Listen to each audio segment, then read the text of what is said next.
seni grafis di sini artinya adalah yang sesuai dengan pendidikan akademik, bahwa grafis itu yang murni adalah semua di print. Nah, saya menampilkan karya yang di luar dari itu, bahwa saya melihat karya Eropa juga tidak murni di print. Di Jepang juga di print tapi pewarnaannya dari belakang. Nah, akademi kita kok masih memakai beberapa tahun yang lalu, sementara di Eropa dan Jepang itu sudah memakai yang baru yang saya terapkan, dan saya belum pernah melihat karya Jepang sebelumnya, dan saya sudah membuat. Tapi apa kemudian yang terjadi 10 tahun setelah itu, Kompas mengadakan pameran grafis, eksplorasi seni grafis yang semua itu adalah sama seperti itu yang saya buat.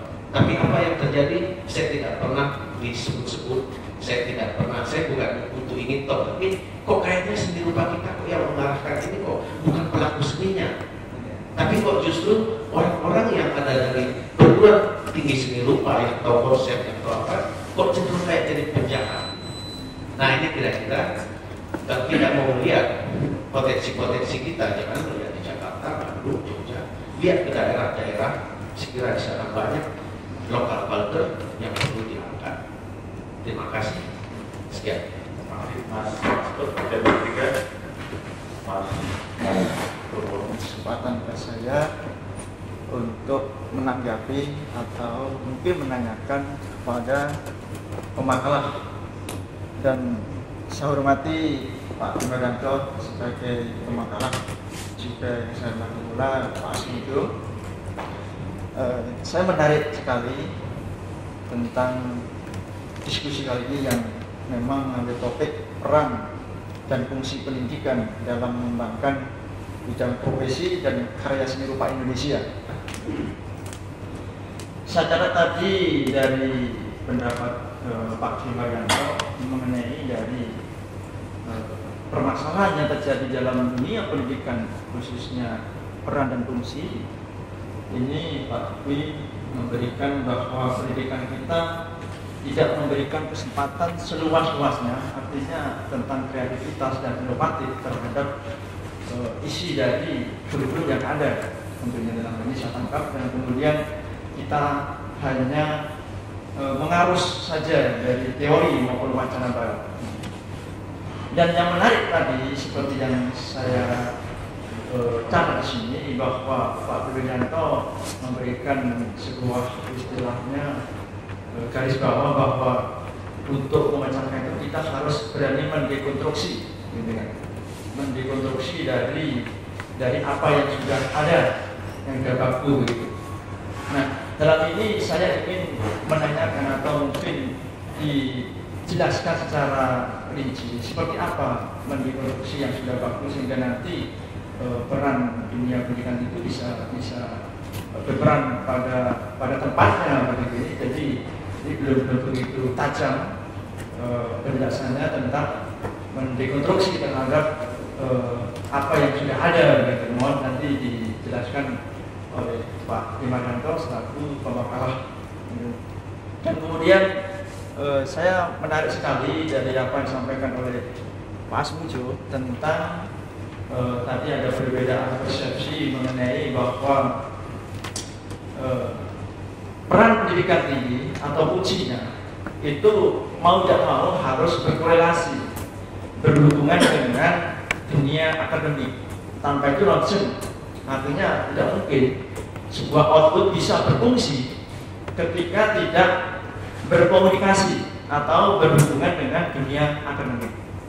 Nah, dari apa yang dilakukan oleh Pak Asmujo ini, saya melihat bahwa hasil dari proses perguruan tinggi yang saya mungkin sebagai pengamatan saya itu memang bahwa hampir peran di dalam fungsi mungkin dari industri budaya itu bahkan di luar akademik, gitu. Jadi banyak persentasenya itu bukan akademik yang menonjol, gitu. Dan di sini sebenarnya peran dari pendidikan tinggi itu dipertanyakan. Dan ini tentunya saya melihat dari kurikulum yang ada. Jadi kurikulum yang ada di dalam pendidikan tinggi ini belum menunjukkan atau belum menampung seluruh keinginan, fungsi, dan peranan dari dunia pendidikan tinggi itu sendiri. Apalagi sekarang saya melihat dari bagaimana desa-desa wahana kurikulum berbasis kompetensi. Nah, di sini bagaimana dunia pendidikan itu mencetak manajemen seni, guru, seorang seniman, semuanya terakumulasi di situ. Tapi tidak didukung oleh kurikulum yang ada. Sumber daya manusia itu belum begitu menguatkan untuk memposisikan dunia pendidikan tinggi berperan di dalamnya. Gitu. Jadi mungkin korelasi kurikulum itu sangat begitu kuatnya. Nah tentunya ini mungkin seperti apa hubungan kurikulum sehingga kita nanti difungsikan di dalam output. Gitu. Jadi ini gambaran saya dari apa yang saya tangkap gitu. Itu. Wassalamualaikum warahmatullahi wabarakatuh. Saya kira ada 3 penanya dari Mas Juliana dari Lampung, Mas Maskur dari Ancol Jakarta. Saudara Yuniarto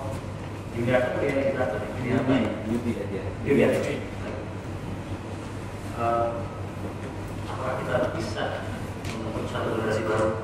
Harus bisa. Jadi begini, ini berlaku di dunia seni atau di dunia yang lain. Seringkali kita terlampau energi kita, potensi kita terserap hanya kita terpancang kepada masa lalu.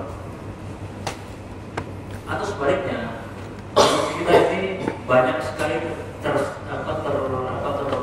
kita bisa hilang karena kita khawatir dengan yang belum datang, dengan masa depan. Nah, percuma kita mengkhawatirkan masa yang akan datang dan terpancang terlalu percuma, nggak ada gunanya.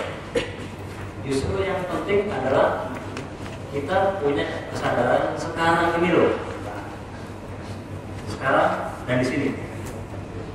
Jadi begini, kalau kita membuat karya seni atau membuat satu mazhab atau pemikiran, kalau kita terpancang pada masa lalu, dalam arti terpancang pada wacana-wacana atau lokal wisdom yang sudah baku, ini nggak ada gunanya. Atau kita sangat ketakutan dengan apa pendapat orang tentang kita. Yang penting sekarang adalah sekali lagi kesadaran sekarang dan di sini. Jadi lihat potensi kita, lihat lingkungan kita punya apa, itu yang perlu dibangun. Ya, saya kebetulan sering sekali bicara dengan seniman. Ya. Banyak seniman itu kalau membuat karya, mereka ketika ditanya tentang bagaimana proses karyanya, mereka berkata lagi, pokoknya penting ketika membuat karya, lupakan dulu teori-teori seni atau pendapat-pendapat seni dari orang lain. Tanpa Anda bisa melupakan, tidak bisa mengenalkan, Anda tidak akan pernah mulai. Percaya? Ya. Jadi saya sangat teringat dengan seorang rekan bernama Musa Fafi. Ketika baru pulang dari Amerika, tanya, "Nus, itu harus dapat apa di New York di Brad?" Ya nggak banyak sih, tapi yang penting kesadaran bahwa dia harus menolakkan dulu, lupakan dulu yang sudah diketahui, mulai dengan momen yang baru. Jadi justru kita harus mulai dengan momen yang baru, ya.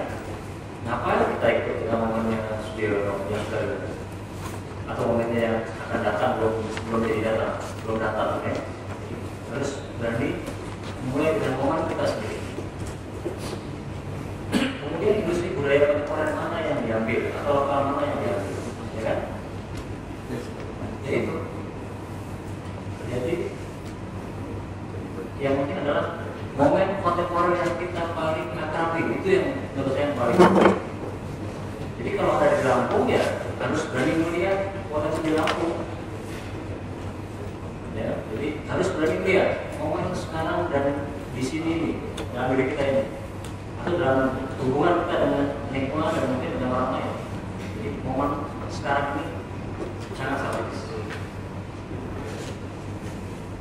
Lalu komentar dari saudara Mansur, ya begitu.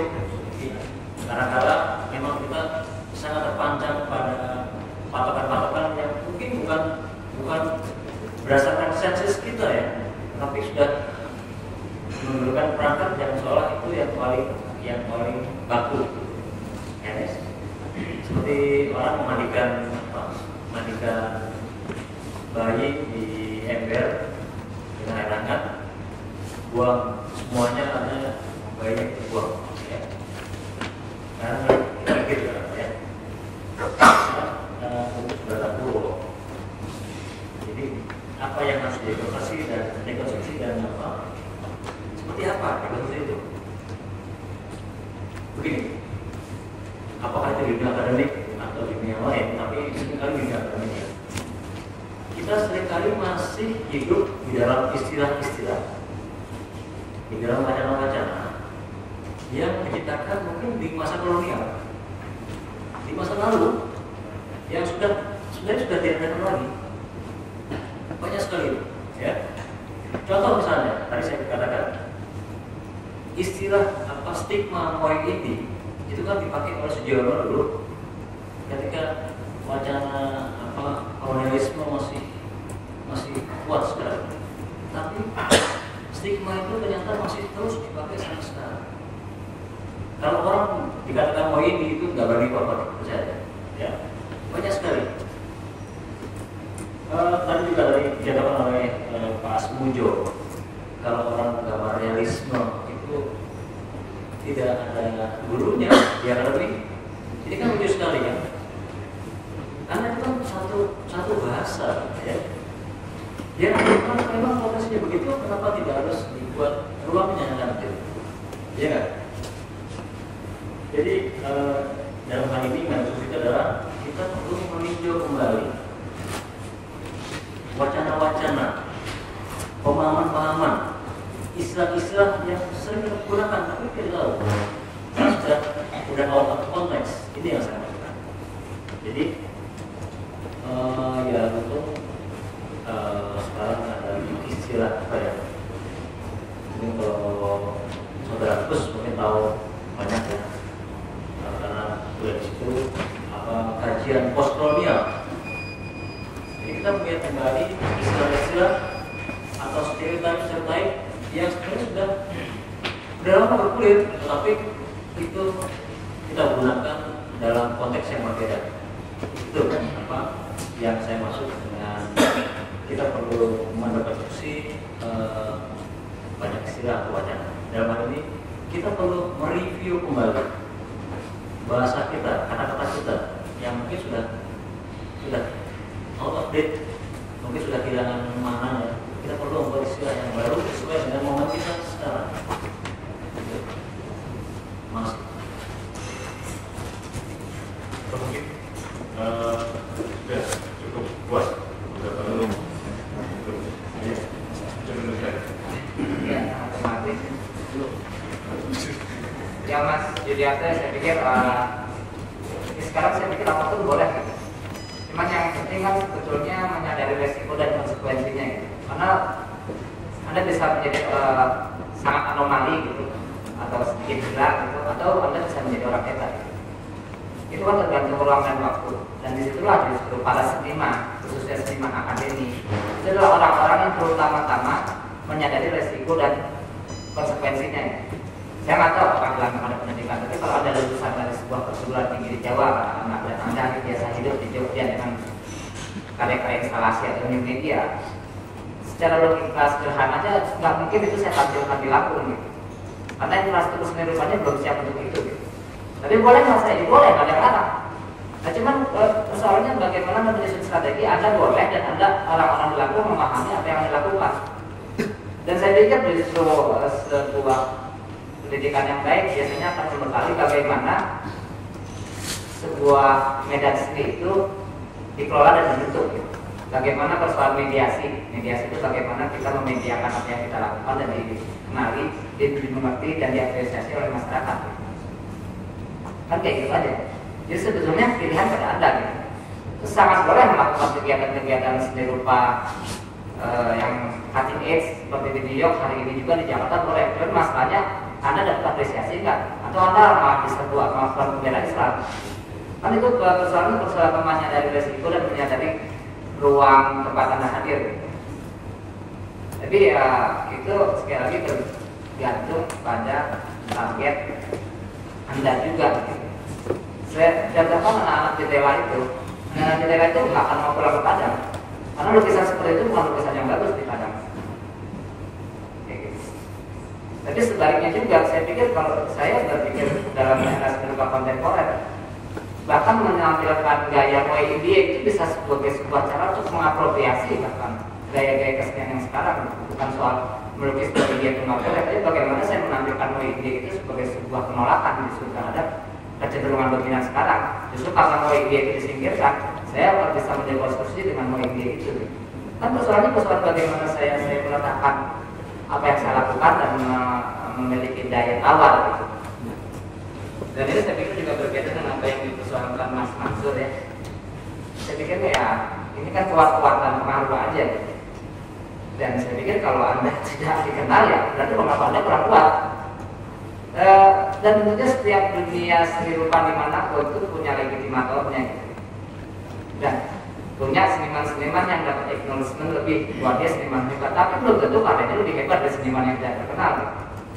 Tapi sekarang persoalannya dalam seni rupa kontemporer itu dia hidup dengan cara sama persis atau dia mendompleng cara-cara budaya populer. Bagaimana saya menjadi seniman yang hebat, bagaimana saya menjadi seniman populer, bagaimana saya menjadi seniman yang kaya raya.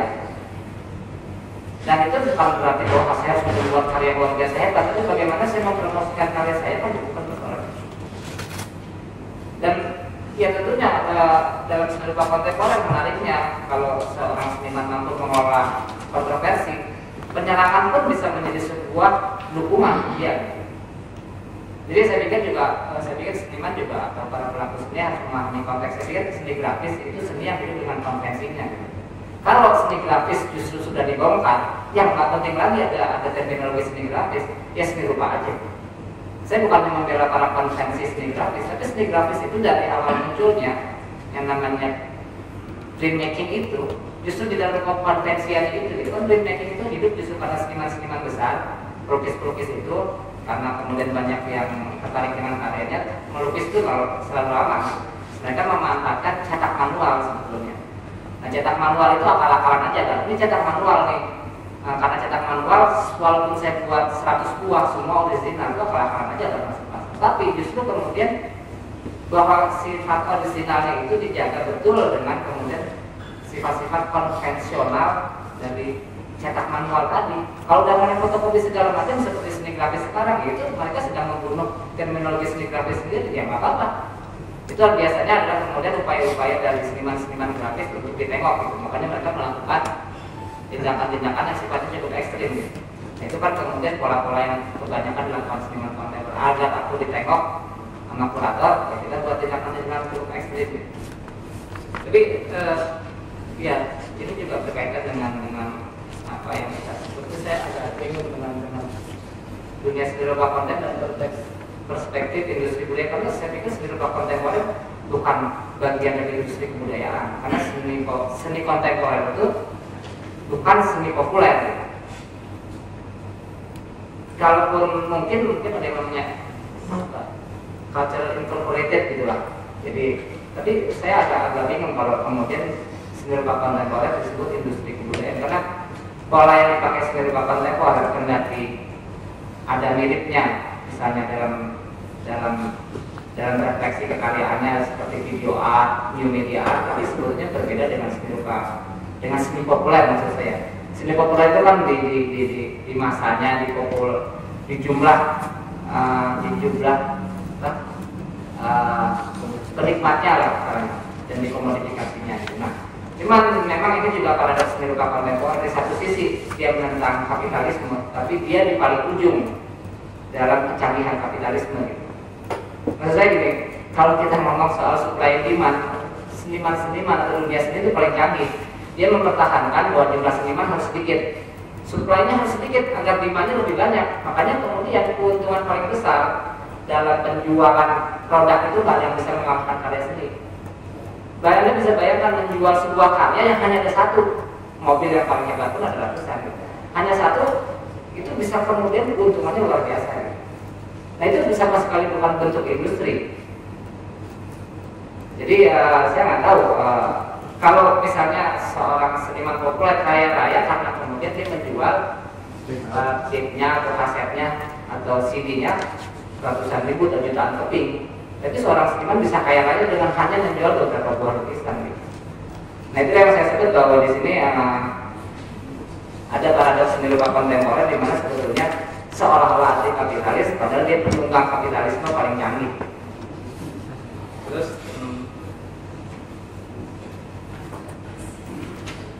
Mas Purwonya ya saya pikir canggih satu, seorang pengajar seni rupa di studio seni lukis dia harus menjadi seorang profesional, artinya dia menjadi spesialis dan menjadi pelukis yang terkenal. Tanpa itu murid-murid Anda ada yang confident itu ngajarin apa mas saya, kamu aja nggak bisa terkenal misalnya kayak gimana, atau Anda nggak bisa kaya gitu, misalnya.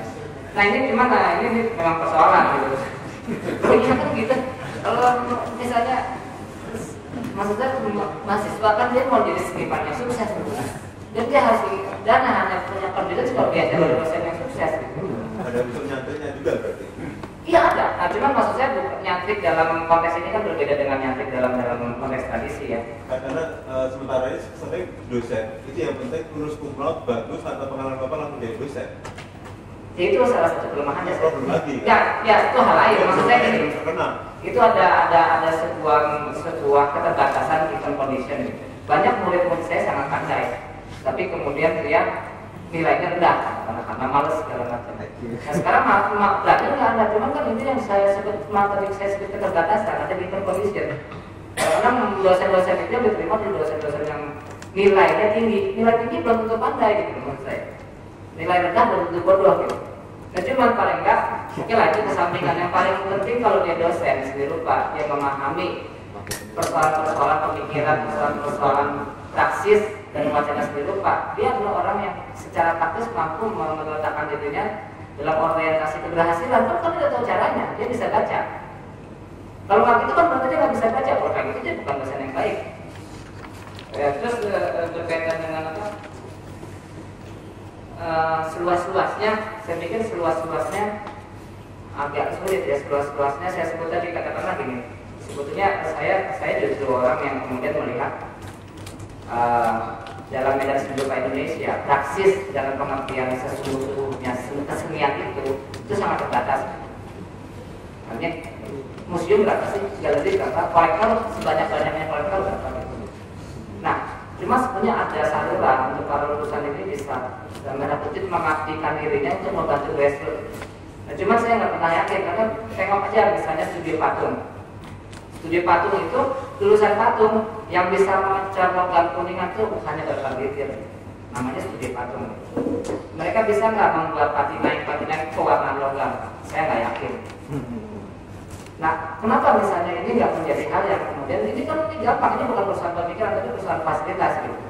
Misalnya ada kondrik, pengecoran logam, kuningan, pengecoran stainless, pewarnaan logam, patina, oxidizing aluminium misalnya. Atau kemudian ya teknik-teknik logam, teknik-teknik pengecoran, teknik-teknik untuk kemudian menguasai bahan-bahan sintetik misalnya, kan itu sangat minim diajarkan. Tapi itu hal lain yang menurut saya kemarin tadi saya kemukakan di awal juga sebetulnya ada aspek-aspek yang kemudian satu aspek bagaimana seni rupa sebagai refleksi persoalan budaya dalam konteks masyarakat modern, artinya bagaimana kontribusi karya yang merupakan refleksi pemikiran sang seniman itu diapresiasi dan menumbuhkan kesadaran masyarakat terhadap persoalan budayanya. Itu kan yang sebetulnya menyebabkan seni rupa kita bicarakan gitu. Seni rupa itu dituliskan, seni rupa itu dipamerkan. Itu kan sebetulnya bukan sekedar melihatnya. Kalau kita ngomong kan, kalau kita cuma sekedar melihat, kita nggak usah ketemu, nggak usah baca tulisan, ya lihat aja karya. Cuman kalau kita membicarakan karya, kita ingin mengekstend bahwa karya itu punya fungsi lebih, yaitu fungsi kritikal gitu. Fungsi di mana kita dalam menciptakan karya dan melihat karya tersebut sampai pada sebuah kesadaran ada persoalan dengan budaya kita gitu. Sampai pada sebuah kesadaran, mari kita selesaikan persoalan itu gitu. Menjadi orang-orang yang lebih bertanggung jawab, orang-orang yang katakanlah lebih toleran gitu. Lebih toleran bahwa dalam masyarakat modern ini kan individu yang penting gitu. Jadi saya selalu membedakan antara kemudian tradisi dengan kesenian dalam masyarakat modern itu adalah kesadaran individu gitu. Terserah Anda menjadi apa gitu. Anda menjadi seniman yang sukses, atau seniman yang kemudian mau menjadi martir gitu. Atau ya, banyak kan seniman menjadi martir gitu. Seniman yang kemudian melakukan kegiatan seni engagement dengan masyarakat. Kan banyak seniman dia nggak mencari kekayaan tapi ingin menyadarkan masyarakat. Itu terserah Anda. Terima kasih. Oke, saya Pak.